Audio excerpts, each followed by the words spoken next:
হ্যাঁ, good morning everyone. তো আজ হচ্ছে সানডে। আজ সানডে বলে একটু লেট করে উঠেছিলাম, আর মা কাঠবাদাম ভিজিয়ে রেখেছিল সেটা খেলাম।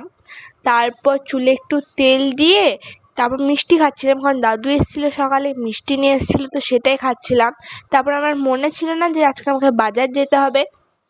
বাজার যাব কারণ আমার মা আমার জন্য একটা রূপোর আংটি নিয়ে এসেছিল, তো সেটা আমার ছোট হচ্ছে, তো এটা আমি এক সাইজ বড় নিতে যাব। সেই জন্য একটু সকাল সকাল স্নান করে নিয়েছিলাম, তারপর একটু লিপ বাম লাগিয়ে চুলটা আঁচড়িয়ে বেরিয়ে পড়লাম, কারণ চুলটা ভিজেছিল অনেকটাই বলে আমি খুলে গিয়েছিলাম। ঠান্ডা যদি লেগে যায় তাহলে কালী পুজোতে আমার আর ঘোরা হবে না।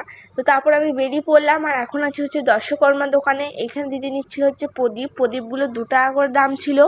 আর এই আংটিটা আমি নিলাম, মানে এক সাইজ বড়। কেমন লাগছে অবশ্যই জানাবে। আর এখানে আমরা 30 পিস মতো নিয়েছি। আরও যা যা কেনার ছিল সেগুলো দিদি কিনছিল। তারপর আমরা একটু খাবার দোকানে গেছিলাম, কিন্তু মানে তখন হয়নি গো খাবার, তো আমরা একটা রাউন্ড মেরে 2 মিনিট আগে রাউন্ড মেরে আমরা আবার ওখানে গিয়েছিলাম, কারণ ওইখানে পরটা দারুণ টেস্টি। আর ওই দোকানটা খোলা ছিল বলে আমরা ভাবলাম যে একটু ঘুরে চলে আসি। তো ওখানে ঘুগনি আর নান, একটু পর চিলি চিকেনও নিয়েছিলাম, কিন্তু সেটা ভিডিও করা হয়নি। বেরিয়ে পড়লাম। তো পার্ট 2টা তোমরা অন্য একটা ভিডিওতে দেখতে পাবে। তো এখনকার মতো টাটা।